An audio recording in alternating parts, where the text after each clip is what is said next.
جی دوستو السلام علیکم. جو لوگ مجھے دیکھتے رہتے ہیں، سنتے رہتے ہیں، پڑھتے رہتے ہیں، وہ جانتے ہیں کہ میں پی ایم ایل این اور پیپلز پارٹی کا کبھی بھی سپورٹر نہیں رہا، بلکہ میں تو موروثی سیاست کے ہی خلاف ہوں. جو فیملی پالیٹکس ہے اس کی میں نے ہمیشہ مخالفت کی ہے. اور سچی بات تو یہ ہے کہ میں عمران خان کا بھی کبھی سپورٹر نہیں رہا، بلکہ جب ان کا دور اقتدار تھا تو میں نے فورن پالیسی کے ایشوز پہ خاص طور پہ ان پہ تنقید بھی کی، ان کا ناقد بھی رہا. جہاں جہاں اچھے اقدامات کیے وہاں میں نے تعریف بھی کی، لیکن جہاں جہاں تنقید بنتی تھی وہاں میں نے تنقید بھی کی. یہی معاملہ پچھلی حکومتوں کے ساتھ بھی رہا میرا. جہاں جہاں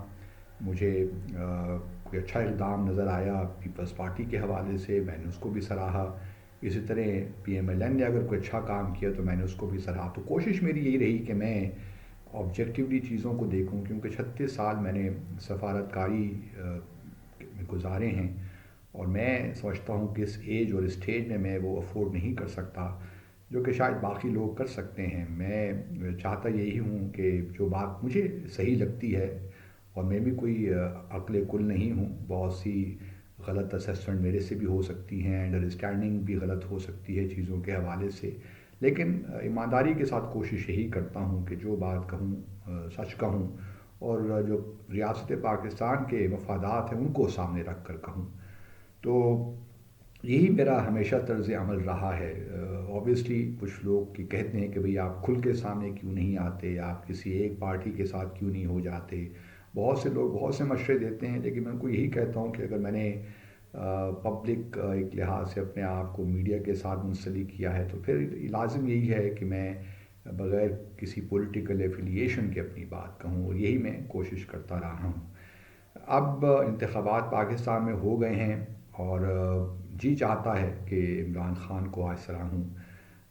پہلے تو یہ تھا کہ 2018 میں ہمیں یاد ہے کہ عمران خان کوئی الیکٹیبلز کی تلاش تھی، اور ہر جگہ سے لوگ آ رہے تھے اور ان کی پارٹی کو انہیں پارٹی میں شامل ہو رہے تھے تحریک انصاف میں. اب دیکھیے انہوں نے ایک فرم اسٹینڈ لیا تو آج انہوں نے خود الیکٹیبلز کریٹ کر دیے ہیں. وہ ینگ لوگ جن کو ہم ان سے پہلے جانتے بھی نہیں تھے آج وہ اگلی قومی اسمبلی اور صوبائی اسمبلیوں کا حصہ بنیں گے. تو یہ بہت بڑی ایک کنٹریبیوشن ہے میں سمجھتا ہوں عمران خان کی. عمران خان کو پہلے بھی ہم جانتے تھے ایز اے کرکٹر، پھر آبویسلی ان کا جو چیریٹی ورک ہے، جو شوکت خانم میموریل ہسپتال انہوں نے لاہور میں بنایا، کراچی میں، پشاور میں، تو یہ بھی ان کا ایک بہت بڑا میں سمجھتا ہوں کہ کنٹریبیوشن ہے پاکستان کے لیے اور پاکستان کی عوام کے لیے. سملرلی تعلیم کے محاذ سے بھی انہوں نے اپنی کنٹریبیوشن کی. تو بحیثیت مجموعی عمران خان کی کنٹریبیوشنز تو یقیناً ہیں. اب بحیثیت پولیٹیشین بھی انہوں نے ایک اسٹانس لیا ہے، آپ اس سے اتفاق کریں اختلاف کریں، لیکن یہ حقیقت ہے کہ انہوں نے کہا ہے کہ میں ان لوگوں کے ساتھ کبھی ہاتھ نہیں ملاؤں گا جنہوں نے پاکستان کو لوٹا ہے. ممکن ہے کہ کہیں کہیں وہ آپ ایک لحاظ سے گنجائش تو رہتی ہے، کیونکہ پولیٹیشین میں فلیکسیبلٹی نہ ہو تو پھر وہ اپنی پالیٹکس کو آگے نہیں بڑھا سکتا، جو مقاصد لے کر آتا ہے ان کو حاصل نہیں کر سکتا. تو اس نقطۂ نظر سے ایک ٹریڈیشنل جو جس طرح پالیٹکس میکیویلین پالیٹکس ہوتی ہے دنیا بھر میں اور پاکستان میں بھی فار دیٹ میٹر، اس کے لیے تو فلیکسیبلٹی دکھانا بڑا ضروری ہوتا ہے. لیکن ہم نے دیکھا ہے کہ عمران خان نے کم از کم ان لوگوں کے ساتھ جو دو مین اسٹریم پارٹیز ہیں ان کے ساتھ کسی تعاون کو بھی رد کر دیا. تو وہ اپنے اسٹانس پہ کھڑے رہے. اور ایک بات جو میں اور سراہنا چاہتا ہوں وہ یہ ہے کہ بہت سے کیسز ان کے خلاف ہوئے، اور ہماری اطلاعات کے مطابق ان کو بہت سی آفرز بھی ہوئیں. اگر وہ چاہتے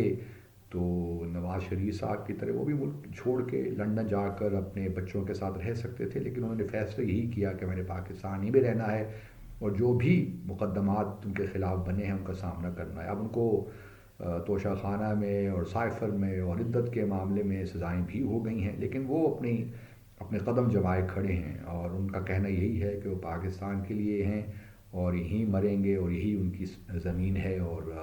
کوئی اس پہ سودا بازی نہیں ہو سکتی. اور میں سمجھتا ہوں کہ یہی وہ بات ہے جس نے ان کی پاپولیرٹی میں بہت اضافہ کیا ہے. ابھی وہ پابند سلاسل ہیں سلاخوں کے پیچھے ہیں، لیکن ہم دیکھ رہے ہیں کہ کل پرسوں کے الیکشن میں ان کو جو کامیابی ملی ہے وہ بھی ایک فقید المثال اور انپریسیڈنٹڈ ہے، اس سے پہلے اس کی مثال نہیں ملتی۔ تو ایک لیڈر جب کسی کوئی بات کہہ دے تو اور اس پہ کھڑا رہے تو یہ بھی ایک بہت بڑی صلاحیت ہوتی ہے، اور خاص طور پہ عمر کے اس حصے میں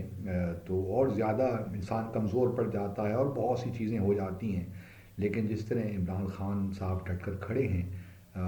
میں ان کو خراج تحسین پیش کرتا ہوں، اور بہت کم پولیٹیشنز ہم نے دیکھے ہیں پاکستان میں جن کا اس قسم کا رویہ ہو۔ یہ الگ بات ہے کہ وہ کیسز ٹھیک ہیں نہیں ہیں، اس پہ بحث نہیں کرتے، لیکن یہ ضرور ہے کہ عمران خان جس طریقے سے ڈٹے ہوئے ہیں یہی بنیادی سبب ہے ان کی پاپولیرٹی میں مزید اضافہ کرنے کی۔ اب دیکھنا یہ ہے کہ آگے کیا ہوتا ہے، آیا عمران خان آگے بڑھ کر ریاست کی جانب کی جو اس کی فلاح ہے، اس کی مضبوطی ہے، اس کے لیے اب کیا کریں گے، ان کی تھنکنگ کیا ہے؟ اب ہمارے لیے یہاں بیٹھ کر کہنا بہت مشکل ہے، لیکن جو لوگ ان سے ملتے ہیں ان کے وکلاء وغیرہ وہ جانتے ہوں گے کہ وہ کیا سوچ رہے ہیں۔ لیکن یہ ضرور ہے، اور جن لوگوں سے میں بھی باتیں کرتا ہوں ان سے یہ اندازہ ہوتا ہے کہ عمران خان کسی کمپرومائز کی جو ہے کوئی سوچ اس قسم کی نہیں رکھتے، اور وہ اپنے اصولوں پہ کھڑے ہیں، اور وہ یہی کہہ رہے ہیں کہ ہم اپوزیشن میں بیٹھ جائیں گے لیکن ان کے ساتھ مل کر حکومت نہیں بنائیں گے۔ یہ بھی ٹھیک ہے، وہ ایک سیاسی فیصلہ ہے، اور وہ اگر سمجھتے ہیں کہ یہی فیصلہ ان کے لیے بہتر ہے، پاکستان کے لیے بہتر اور سیاست کے لیے بہتر ہے ان کی، تو اس میں کوئی حرج نہیں ہے کہ وہ اپوزیشن میں بیٹھیں، کیونکہ اپوزیشن میں تو ذاتی طور پہ سمجھتا ہوں کہ حکومت سے بھی زیادہ اہم کردار ادا کرتی ہے، اور کیونکہ وہ حکومت کی ان تمام پالیسیوں پہ کڑی نگرانی کرتی ہے، آنکھ رکھتی ہے تاکہ کوئی غلط اسٹیپ نہ ہو۔ تو اپوزیشن اٹ سیلف بہت امپورٹنٹ اہم کردار ادا کر سکتی ہے، اور اگر عمران خان نے یہ فیصلہ کیا ہے کہ جس طریقے سے ان کو سیٹیں ملی ہیں اس وقت تو وہی انڈیپینڈنٹ زیادہ ہیں، لیکن چونکہ وہ ایک گروپ ابھی قومی اسمبلی میں نہیں بنا، اس وجہ سے کچھ کہنا مشکل ہے کہ کیا ہوگا۔ کچھ ممکن ہے جو انڈیپینڈنٹس پی ٹی آئی سے وابستہ تھے یا ان کی حمایت ان کو حاصل تھی وہ دوسری پارٹیز بھی جوائن کر لیں، کیونکہ پیسہ تو لگنا ہے کہیں نہ کہیں، اور آپ دوسری پارٹیوں سے توقع رکھ سکتے ہیں، لیکن آپ دیکھنا یہی ہے کہ کتنے لوگ بک جاتے ہیں۔ لیکن جو ینگ لوگ ہیں ان کو میری نصیحت یہی ہے کہ ابھی تو آپ پہلی دفعہ آئے ہیں اور آپ کا پولیٹیکل کریئر کا بھی آغاز ہوا ہے، تو ابھی آپ بکنے اور جھکنے کی بجائے اگر آپ کھڑے رہیں گے تو آپ کا جو سیاسی مستقبل ہے بہت ہی تابناک ہوگا۔ تو ایک دفعہ پھر پی ٹی آئی کے لوگوں کو بہت مبارک، انہوں نے بڑی زبردست کیمپین کی، اور جو ان کی ڈٹرمنیشن تھی، ریزالو تھی، وہ قابل دید تھی۔ بہت شکریہ۔